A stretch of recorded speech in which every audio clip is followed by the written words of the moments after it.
studiju kod Ilije Rudmana.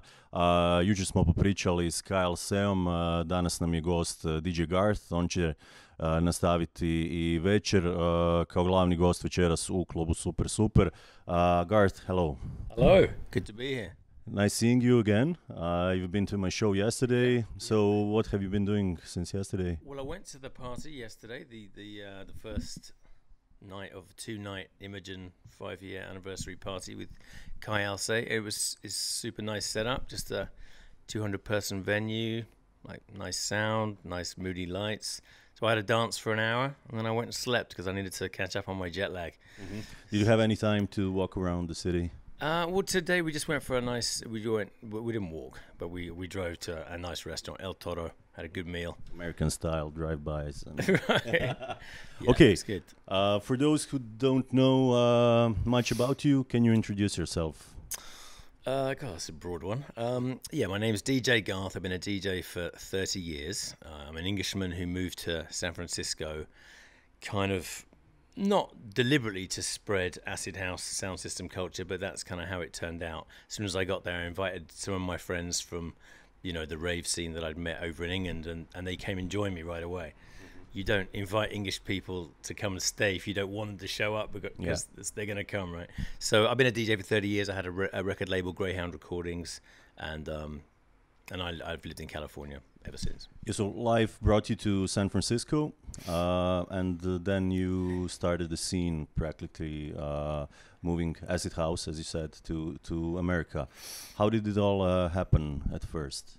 How did it happen at first? Well, it was very small at first. I came over with a love of the acid house music, and it wasn't really being played in San Francisco. There were some clubs, obviously.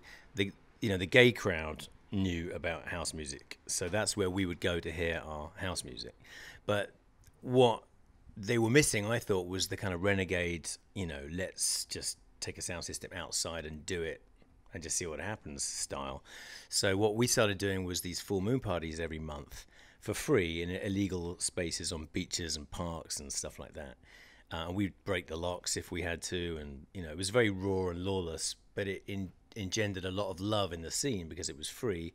And so for 6 years, every month, full moon, rain or shine, we'd be lugging speakers down these cliffs, having an all-night dance party. So that was different. So moving to San Francisco, and you obviously needed to find a job or something to earn some money, and you did free parties. How did you cope with that? Well, we immediately started throwing club parties as well. So Wicked started off in the basement of this club. The only set that we could get was after 2 a.m. after they'd already made their money on the alcohol crowd. They said, well, if you want to bring in a sound system at 2 a.m., I guess you could have the basement. So we're like, perfect, So we slept all day. We invited our friends. We brought a smoke machine in and a sound system, and we had 300 people going nuts until about noon. So you earned money in clubs, and then you did free raves. Yeah. Cool. Yeah. And then the scene kind of blew up really quickly around us because obviously it was an exciting time. The music was new. Suddenly there were other people got on board that wanted to throw bigger parties. So we were always booked. Myself, Yana, Thomas, and Marky, the DJs, were booked at all the bigger ones as well. So I actually was making good money within a couple of years. So you guys were pretty well accepted in the States. They wasn't seeing you as, this Brits coming here. No, we were really welcomed with open arms. It was beautiful. Yeah. What was it like in San Francisco? It was cheap, actually. It was not an expensive city at that time. There'd been a big earthquake in 1989. So, that drove the rents down. There was no .com kind of scene yet. There was none of that, internet startup, money. So it was kind of a city that needed to have a resurgence. It was a hotbed of disco, in the 70s, and unfortunately a lot of those people died of AIDS. So when we got there, it was the aftermath of that. We could pick up like these amazing disco and acid house, well, mostly disco record collections for super cheap, for like, $4 for $1 and stuff like that, because the DJs had died of AIDS. Mm-hmm. There was some sadness there, and the people that owned the old disco record shops, you could tell they were emaciated. Their faces were like, they'd lost sort of 50 pounds in the, since their youthful disco days. They looked like old men, but they were really they were younger than I am now, so there was a passing of the baton, if you like. They embraced what we did because they knew that we were furthering dance culture, and so they supported us. Some of them would come to our gigs. Yeah, it was nice. But at first, you had a regular job. I read somewhere that the guys came to your doorstep and said, "Okay, quit this stuff and start DJing." Well, I had one job when I left college. I got a degree in business in London. I got one job. I worked for a year in London, and pretty much hated the job every day. Working 9 to 5 in a suit, it wasn't for me. It wasn't hard to decide to. It wasn't hard to decide at all. And while I was working in London, I was going out clubbing all the time. That was my thing. So I'd just go out. When did you start going out in London? How was it in London back then? Oh, London was great. Even before Acid House, there was a strong kind of warehouse party scene with Family Function, Soul to Soul, and stuff like that. So it was soul, hip hop, and rare groove mostly. So I'd go to those parties. I was a teenager. It was mid '80s, or that was the late '80s. In the mid '80s, I was a punk. So I was a sort of post-punk in 84, 85. I had a mohawk, and I used to go and see bands like The Cure and Susie and The Cults and all that stuff for super cheap for like £5, in those days. Pill, New Model Army, So I was into that. Then I got into dance music with hip-hop, and then from hip-hop, house music. I never really looked back after that. When you mentioned punk and the whole rock scene, a lot of DJs and producers have backgrounds in punk and guitar music. How do you what do you comment on this? I love it, and I love the fusion of the two. I find dance music's a lot more interesting when there's some live instrumentation in there. So, yeah, I love it when I hear, a rock style guitar in a track. In fact, you'll hear a bunch of that tonight. Mm-hmm. Do you want to play one track for start? Sure. Yeah. Do you have something from this period or newer tracks? I've just got a few Wicked records with me. Some of the stuff I did, some other things on the label, and I've got a couple of other tracks that I didn't make. Cool. Let's take a listen to one record. Poslužit ćemo kao jučer pokoju ploču u selekciji našeg gosta. Garth je ponio 5-6 ploča, možda ih i sve odslušamo, ko zna. Inače, dok Garth stavlja ploču, naravno ja vas sve pozivam i večeras u klub Super, Katran. Jučer je bilo odlično, stvarno meni iskreno jedan od najboljih Imogen tuluma do sad. Atmosfera, bomba, sound bomba, čagica je trajala sve do sitnih sati, kak se veli, tako da nemojte propuštati večeras. Slušamo Garthovu selekciju.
We're back. Garth, what was this track?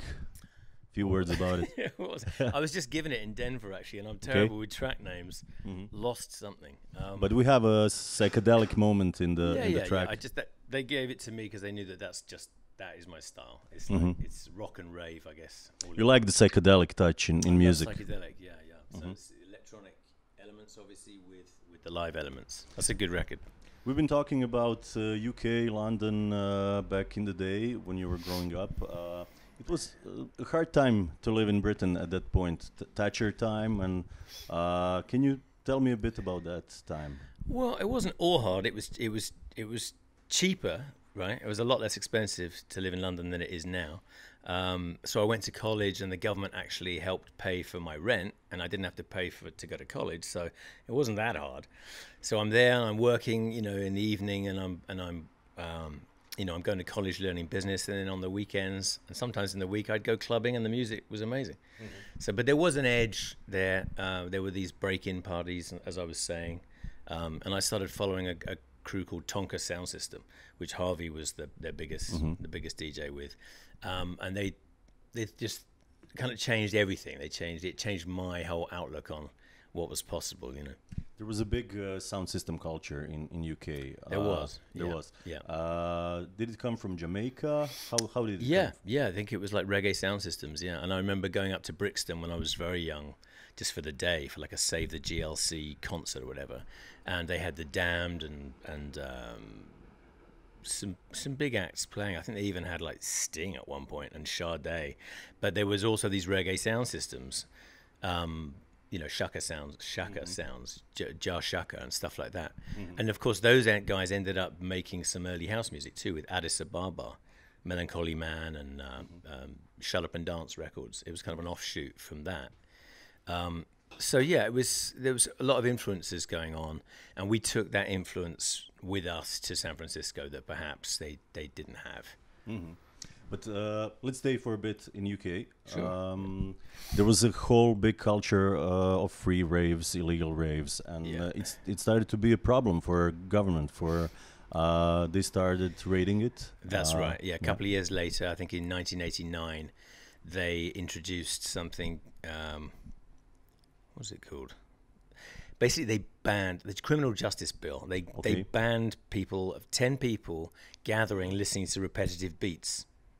I mean, are you kidding me? Right? People have been listening to repetitive beats since they were sitting in a cave trying to stay warm, right? But this was suddenly illegal. So yeah, we headed to somewhere with a far more relaxed attitude. And when we got to San Francisco, of course, no one even knew what a rave was yet. So the cops would come to our parties, and they'd wonder what the hell we were doing at like 4 a.m. outside. And so we would just have a little permit. We'd pass it to them, or we'd tell them that we were a church group. This was part of our religious ceremony. We like to just dance in nature. And they were like, okay, we're different, but okay, we're going to do the rounds. We'll come back. If you guys would have cleared up, that'd be great. Yeah, if you have a religion in USA, it's easier. There's many there. Yeah. You get a tax write-off. So you mentioned Tonka Sound System. Can you tell me how it influenced you, your relationship with DJ Harvey? Sure. I mean, Harvey was one of 3 DJs that used to do a monthly party at the Zap in Brighton on a Monday. So every Monday, we'd all come down from London. They'd come from Liverpool. They'd come from all over the country for this Tonka night. And it only went till 2 o'clock. But everybody would line up and get in there at like 7 or 8 p.m. And it would be Rev opening up, then Chocky playing a lot of acid house. And then Harvey would come in with this sort of disco, stuff at the end. And it was just an incredible night. At the end of the night, I remember they'd light up. They'd turn all the lights on. It looked like a football stadium going off. Like, you'd see fists in the air, everybody just going nuts. And they'd open up the doors to the club, to the beach, and people would be walking past the promenade looking in like, what is going on in there? And that's exactly how we all felt in there too. Like, what is going on in here? It was something to do with the psychedelics that we were taking, and the music, and the whole thing felt new and exciting. We were wearing different clothes. We'd kind of lost that pretentious attitude that hip hop had, where it was about standing around looking cool with your posse. But you had a hip hop moment also. I did, but I wasn't deep into it. But I used to go clubbing at the WAG and stuff like that. I liked hip hop in the early '80s and mid '80s. It was cool. by late 80s, the you know, got gangster, and there was no comparison with house music that was all about the love, right? You felt the love. You come into a room, you'd be hugging strangers on the dance floor, having a transformative, you know, moment. So I never look back. So the connection of acid house movement and the hippie movement. Yeah, it was. Yeah, I think that's maybe what worked in San Francisco, is that the hippie thing never really died. The Grateful Dead was a sort of legendary band that were touring for 30 years. And we're still touring when we got there, and so we actually would set up our sound system in the parking lot at the Grateful Dead concert, and get a lot of the people that they wouldn't even go into the concert. They couldn't afford the concert, but they would travel with them, tour with them, sell their drugs and their brownies and their food and stuff in the parking lot. So they would come in and they would come and dance with us there. So that's how we brought some of those people into our world, and they just loved us because we were. Their thing was old, right? I mean, the Grateful Dead were about 60 at that point. Mm-hmm. We were 20 and we had loads of energy. So you brought sound system from UK to America, right?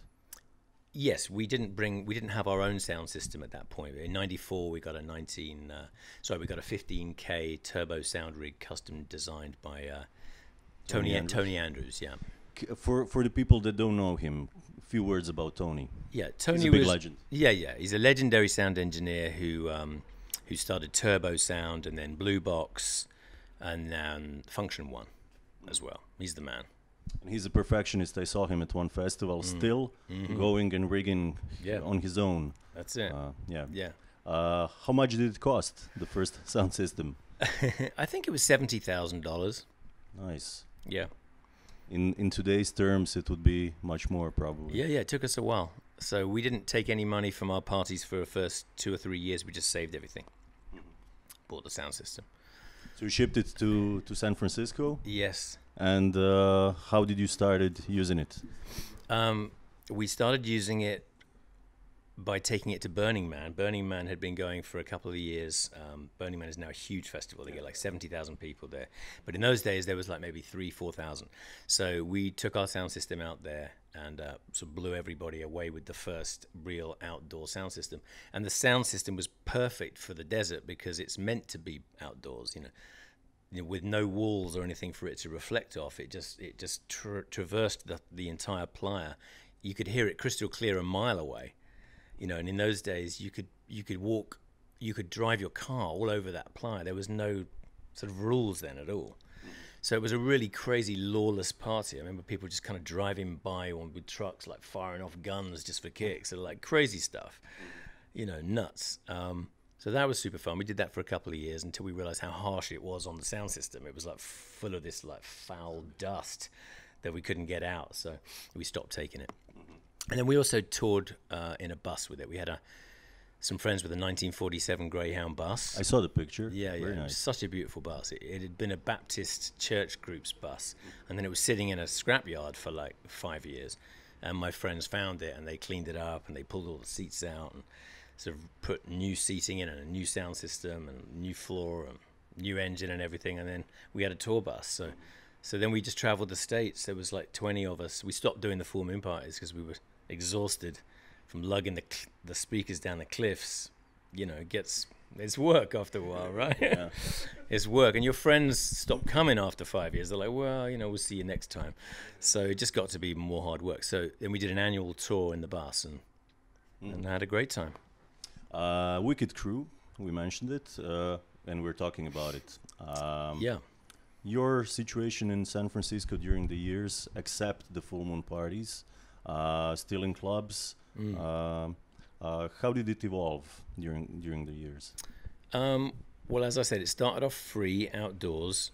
Like the very first week after that, we threw off our first kind of late night, you know, underground party. So it would be like 100, 200 people, small sound system. After a couple of years, we got pretty big. We got a much bigger space. It was the King Street Garage and then Townsend, and we could get like 1,000 people in there. And then we had our sound system, I told you, and we toured with that.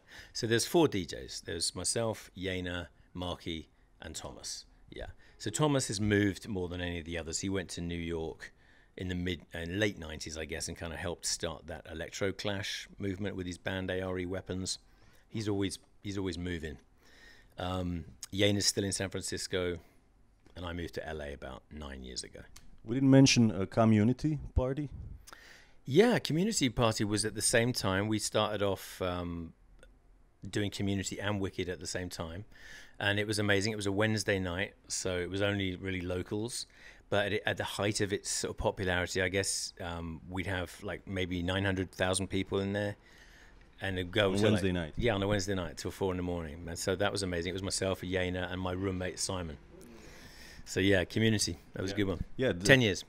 When we spoke to Kai yesterday, he also said that they had Tuesday parties, which is totally insane in Zagreb. It's unimaginable to have these numbers. Do you think it's possible these days?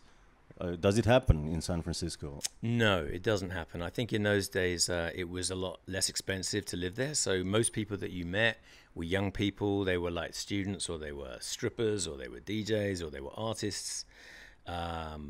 Very few people had 9-to-5 jobs that I met anyway. So there was a community of people there that could make it work. I can't see it working now. It's like way too expensive. It's $4,000 now average rent in San Francisco. Wow. So. Okay, Garth, should we play another one? Yeah, let's play another record.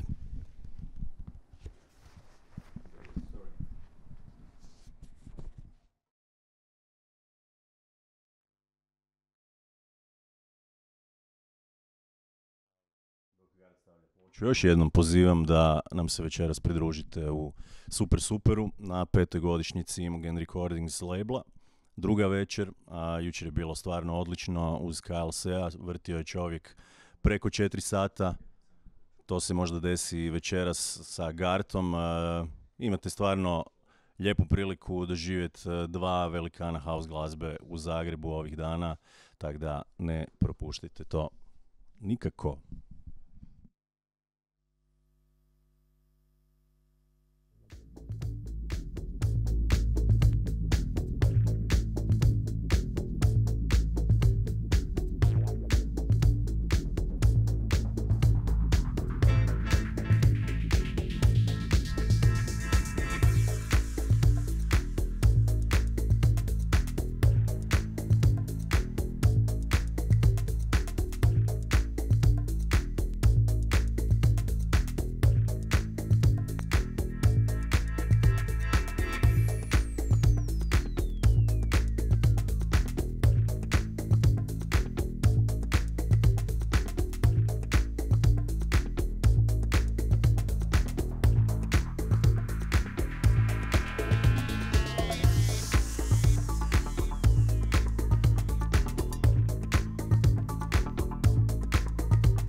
Malo smo se zapričali u beku, nemojte se ljutit.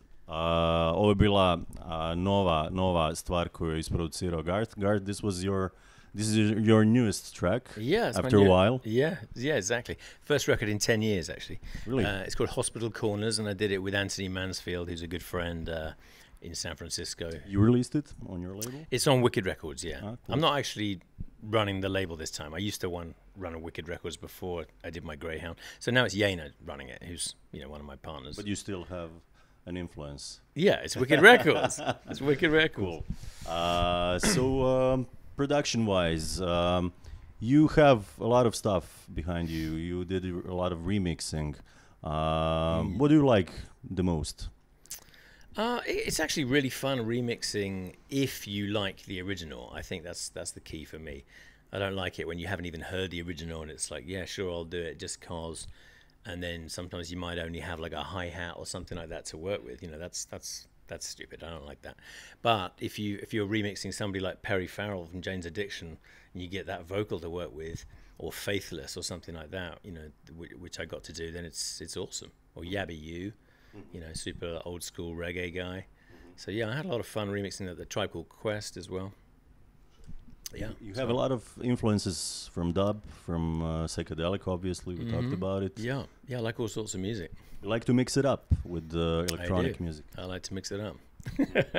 Yeah, why not? I mean, it's interesting to force yourself as a DJ to try and mix different records together. I love mixing reggae records together, reggae 12 inches, because most reggae DJs don't actually beat mix at all. Yeah. They will, have an effect or whatever. They had one turntable. Right, exactly. So they'll do an effect or they'll toast, they'll talk, right?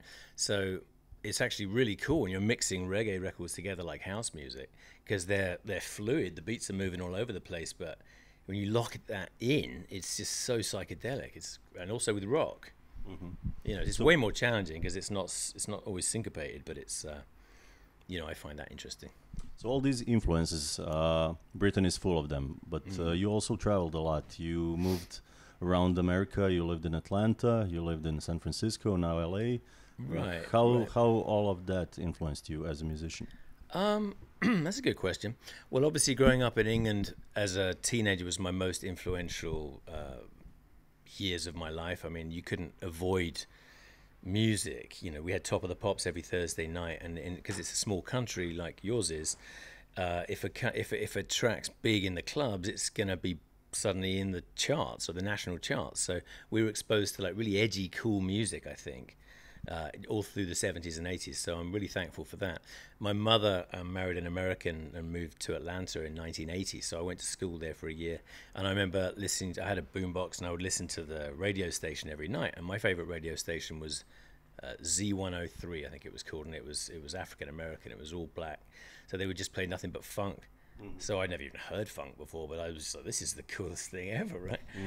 So I would make these tapes and come back. When I moved back to England in 1981, I was the only one that had any kind of music like this. Everybody was listening to the Specials, stuff like that. No one had an American funk, so that was an influence. And then when I started DJing myself later, I tracked down some of those records that were on those mixtapes that people still really weren't playing and would mix them in with the house. Super fun. So UK at that point was more influenced by Jamaica than by American music, or? I don't know about that. I think the scene that I grew up in, the punk scene, was very tightly associated with the reggae scene. Like the venues that I would go to in Reading were owned by these Caribbean people that would do like reggae nights, but they obviously weren't making enough money just doing the reggae nights, so then they'd let the punks in, or the goths or whatever on the weekends, and so there was a really nice cross-pollination going on. And it was all quite new then, right? The West Indian population hadn't really been in England that long, so they still had these really thick accents and stuff. So it was just it was really cool. It was like a melting pot, but it wasn't always harmonious. Like sometimes it could get dangerous. It'd be edgy, right? The skinheads, like they were like the enemy of all of us. They were just like bastards that always seemed to be lurking around the corner that wanted to fight everybody. They hated the punks, the rastas, everybody. So it was easy to move to America, actually, for me. I didn't like the violence that was kind of sometimes there in the English scene before Acid House hit and everybody was all loved up. Yeah. In America, even though it has a reputation for being a very violent place because of guns and stuff like that, you never see a fist fight. Okay. You never see a fist fight because you see a gun. You don't even, well, you don't see a Joking. gun, right? Yeah, but I mean that's why you don't see a fist fight, right? So you moved to San Francisco, which is a more leftist, liberal city. Yeah. How did you like it? I just fell in love with it, from the get-go. I loved the easygoing, laid-back attitude. There was still, the gays were very comfortable there. They'd taken over the Castro, probably 10 years prior, and they're rainbow flags everywhere, and so they had this incredible freedom there, which they've never had anywhere else, really, right? Anywhere. So UK didn't have it at that point? Not to the point like that San Francisco did. San Francisco was like, first of all, the sun's out every day. They've got their gyms. They've got these outdoor cafes. It's like people just walking around with their tops off, they're all ripped, and it's like, this is pretty cool. You guys are actually like really comfortable in your skin here. You're not having to hide it. And like in England, sure, there's a lot of gay people, but they're in the closet, right? Okay. Or they were, for sure. So I had plenty of friends that were gay that would never admit it. So it was just totally different. So there was that, and there was the hippie psychedelic thing. It was still very much alive. You'd go to Golden Gate Park and people would be just dropping acid in the day. It was just cool. It was open. I loved it. Still love it. You're mentioning acid, so we have to touch the drug component of the whole acid house and the whole movement. Can you compare it to these days? Well, I've changed the name for some reason to Molly from E, right? But it's basically, in America they called it X. They called it X. They never even called it E. But there's no doubt that drug had a huge influence on the love vibe. Just like in the 60s, people dropping acid for the first time had their first summer of love. We had a second summer of love in like 88 or 89, I think it was, where everybody was loved up. They all, in London, everybody was wearing white. They were wearing these like Afghan hats. It was a kind of a world-embracing sort of moment, right? And Nelson Mandela had just been freed, and the Berlin Wall had come down. So there was a feeling like, wow, there's optimism in the air. We're going to change the world. It felt really good for a bit. Can you mention a few biggest clubs at that time in San Francisco?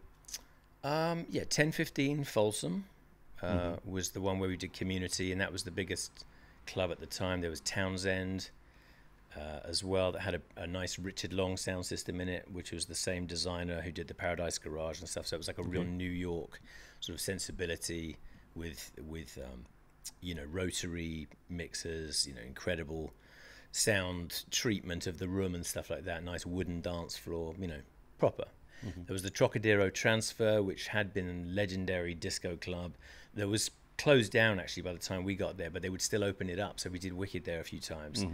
There'd be like, maybe 20 disco balls hanging over this lovely wooden sunken dance floor, and you could still feel the energy in that place of what must have been the most epic sort of disco parties. And the story about Colossus? Colossus? Yeah, Colossus was a really big gay night in 1015 Folsom. My only story there was I only went there a couple of times when I first went to San Francisco. It was the only place that we could hear house music. And I was a little bit shocked because I, came into the dance floor to get my groove on, and then there'd be like gay porn videos play, and I was like, well, this is different. Okay, if I focus over here, maybe I'll just get into the music, Maybe we could start that in Croatia. But then at some point you got to go to the restroom, right? So I went to the bathroom, and there's like 20 guys fucking in the toilets. Really? Yeah. So it was an eye-opener. It wasn't really my scene. It wasn't, but the music was great.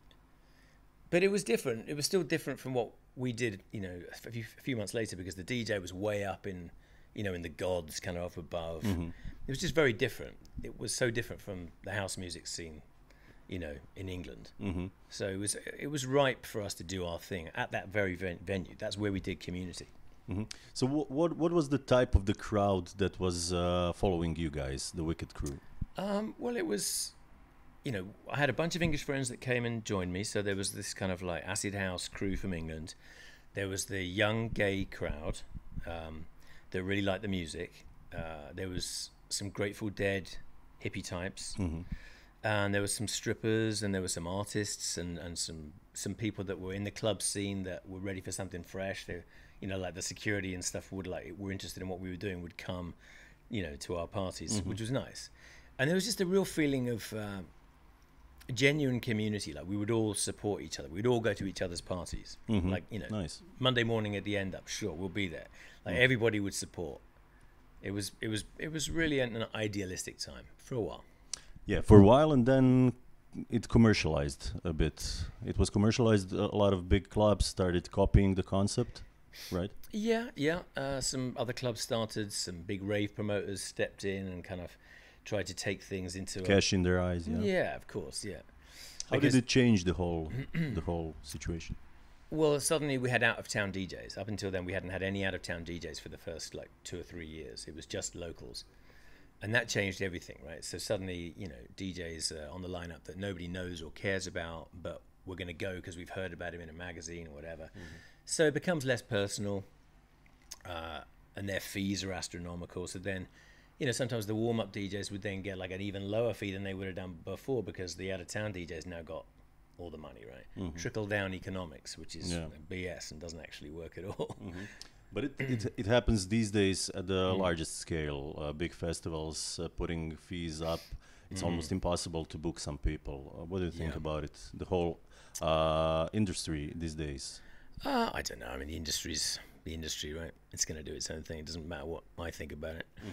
You never wanted to be a part of the commercial side of the... I mean, it's nice to get paid, but yeah, it's not interesting. Not interesting to me. You know, I like the way it was. I mean, call me idealistic, but, you know, I like a smaller party, family vibes, you know, people generally caring about each other and not exploitative pricing. I like vinyl, only vinyl. I can't stand laptops. I can't stand CDs. Really? Yeah, I don't like to watch DJs DJing these days. I used to love watching DJs, right? Or dancing to DJs. But now if I look up and I see an Apple, then it's like, you know, it's a total turn-off. And even looking at somebody scrolling through the CD things, it's like you may as well be watching somebody on checking their email. So, yeah. Not to be rude, because I know that that's 99% of DJs now, but, you know, I think they're missing out. So did you have, as you guys were all from Great Britain that came to San Francisco, you had a crew. Did you involve some other guys from America to in the inner circle of the crew? In the very early days? Yeah. There was a DJ called Ernie Munson, who was part of our original Wicked lineup, he was a hip-hop DJ and a disco DJ, and he had some really nice house records, and he was really good at it, but people didn't really care at that point. He wasn't booking.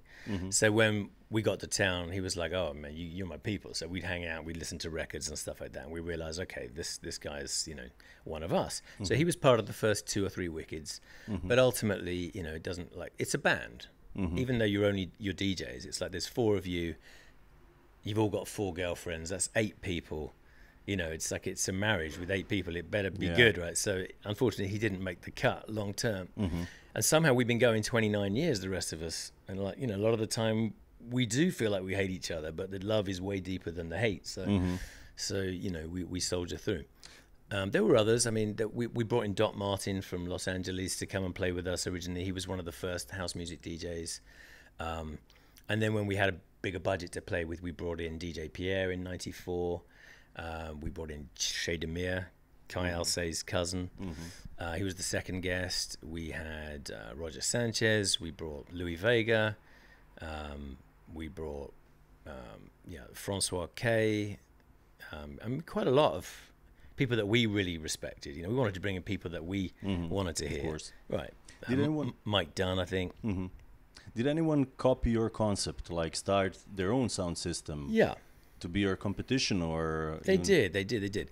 And that's good, right? That's the sincerest form of, you know, flattery, I guess, is when someone just tries to copy. Anyone worth mentioning? Well, I'm going to mention Sunset Sound System because they've done such an amazing job of actually still doing it. And I wouldn't say that they copied us, but they certainly borrowed from, you know, what we were doing by taking a sound system outdoors. I think their genius was that they did it in the day. So they would do like a Sunday party, and it's lovely weather, right, in San Francisco. So why not? So to this day, they just had their 25-year anniversary, and they're still getting nice crowds. And they do boat parties, and they help out with the Love International, I think, lineup here in Croatia. So, yeah, they're doing great. You mentioned you're faithful to vinyl. You have a big collection. Let's play another track from the collection. Okay.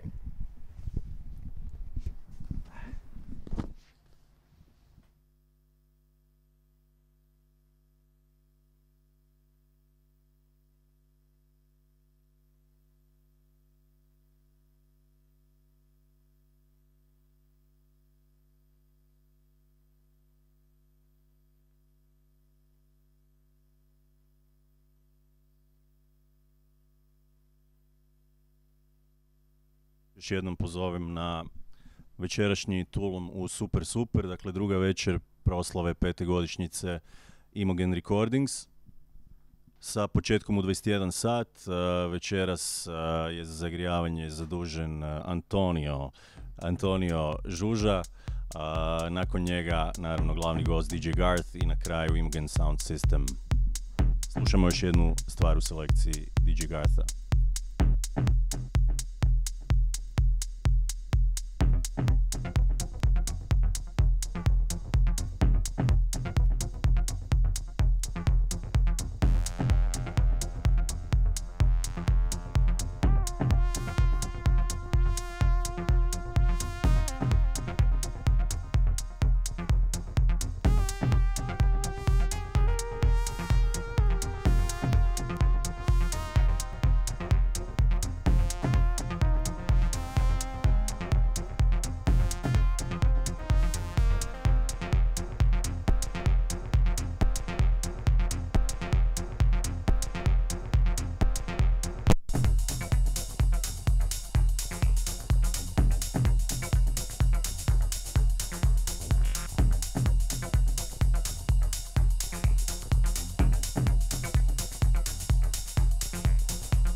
Evo nas nazad, popričali smo s Garthom o njegovoj čitavoj karijeri.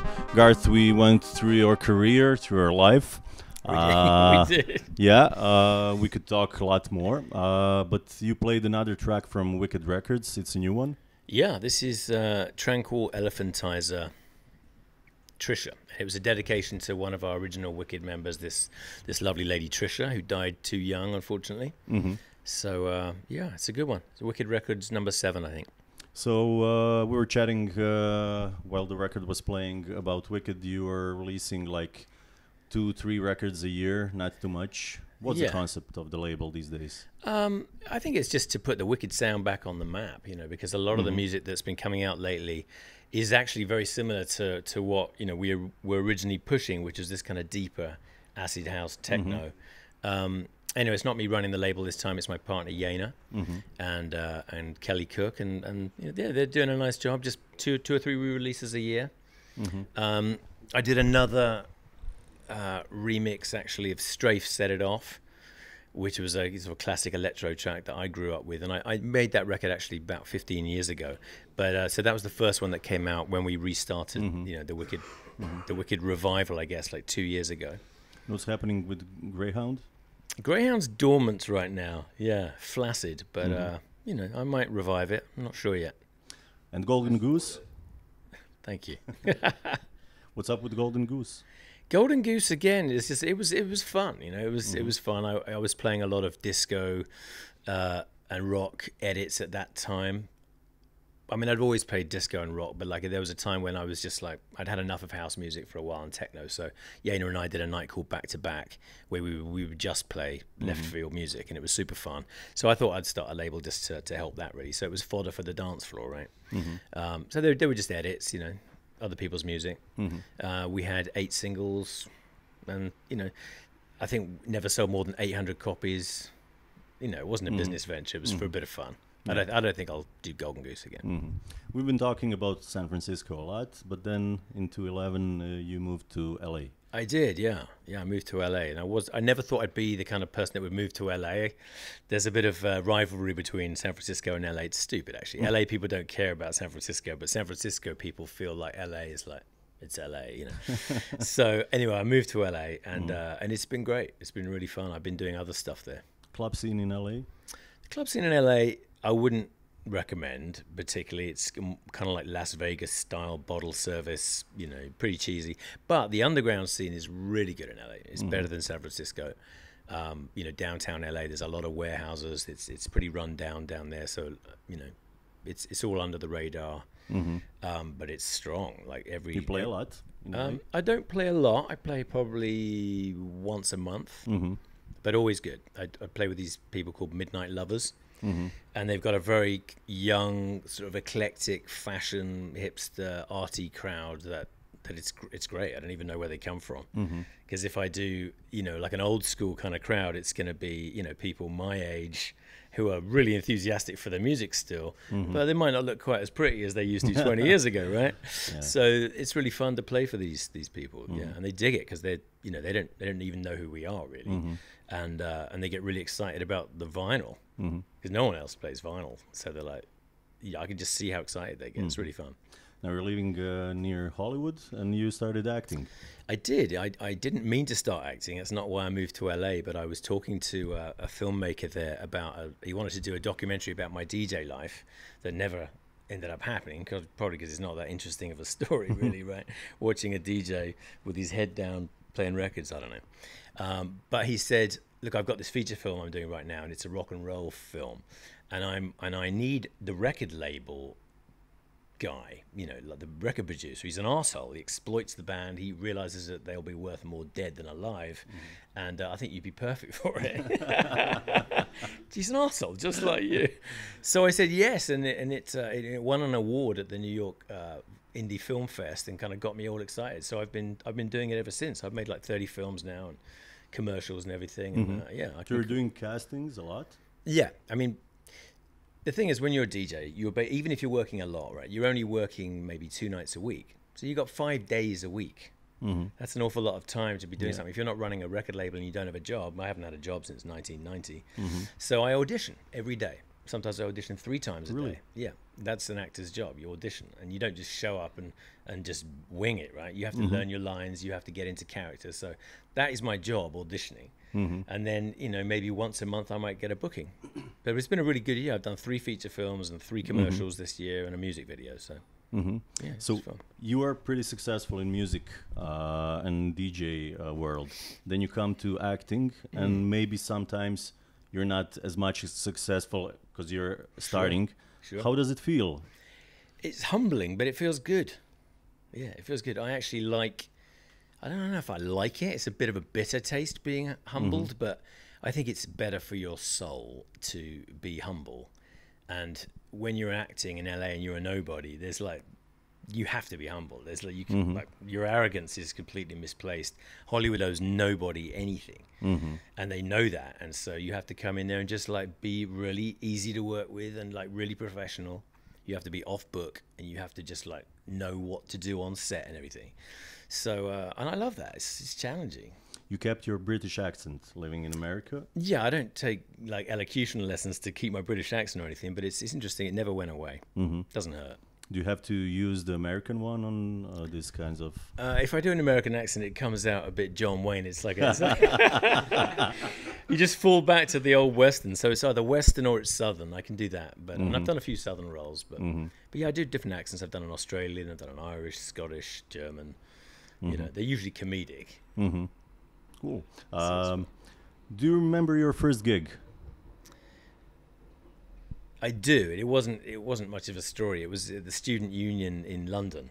My friends demanded that I DJ for them because I was always the guy with records and tapes and stuff, and I didn't know what the hell to do. But you know, they had like a setup there, so I went and I kind of, you know, I was terrified. I remember I couldn't breathe. I was so nervous. But somehow, like, you know, 50 people, drunk people, were like having a really good time. So that was my first DJ experience. I didn't DJ again for like 2 years until I came to San Francisco. Oh, really? Yeah. The only one in UK. That was it. Yeah. Wow. That was it. Some memorable events during your career? Well, very early on at Community, this party that we did on the Wednesday night, you know, midweek, like, they gave us the club only because my roommate was a bar back at the club. They're like, okay, you can have the gold room, the side room on a Wednesday night, whatever. We've got nothing else going on. And when we got there, prepared to do this little gold room for like 50 people, the club owner goes, you know what, if you want, there's nothing in the main room tonight, you can have the main room, knock yourselves out. So we went into the main room. It's like a spaceship, right? I mean, they've got like, it's just the most incredible sound system, great big clips, horns, you know, a roof that we could pull back during the night, and a sort of laser that came down on the dance floor and hovered over everybody. So we just went nuts. We played with all the toys. There was only 50 of us, but we had the best night ever. And within like 3 months of that, I remember playing CC Rogers' All Join Hands records. It was a really nice deep house anthem, very positive, uplifting message. And there was probably 100 people at the club that night. It was the last song, and everybody held hands. They all like spread out around the club. They all joined hands, and they started spinning around in a circle as this laser thing was down above us and all the lights were on and the roof was open. And I was like, this is just amazing. I'd only been DJing about 3 months. So yeah, one of many fun experiences. If you had to put a price on your record collection, what would it be? And you have to give it all. You have to give it all. Yeah. That's brutal, isn't it? Money. I don't think... it'd have to be a lot, wouldn't it? It'd have to be a lot. And they're records, so I could find them all again, right? Well, I think I'd sell them for $1 million. Cool, $1 million sounds $1 million would really help. Yeah. Cool. Anybody interested out there? Yeah. Okay, Garth. It was very nice speaking to you. It was fun. I wish you a lovely night tonight. Thanks, I'm really excited. I hear you might play a longer set tonight. Maybe 4 hours, yeah. Maybe, yeah. I'm looking forward to it. What will it look like? You have to be there to see, I guess. Yeah, it's going to be dark lighting anyway. It's usually what it sounds like over what it looks like. Right? Yeah, I can't wait. I'm excited. Imogen Recordings, 5-year anniversary. Some of your future plans for the end. Do you have any big plans? My life? No, for this conversation. Future plans. Well, God, future plans. Oh yeah, I'm playing in Thailand next month. That should be fun. Cool. Haven't played Thailand for a while. Wonder Fruit Festival. Yeah, should be good. But I just take one day at a time. What's great about the acting is that it's when one thing slows down, another thing picks up. Bit of voiceover work, bit of acting work, bit of DJing work. Go in the studio again. You know, I like to do a few different things at this point. Cool. I wish you luck. Cheers. Nice having you in Zagreb. Nice seeing you. Nice talking to you. And I'm looking forward to the set tonight. Me too, man. Let's play the last record for this.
J'aime la musique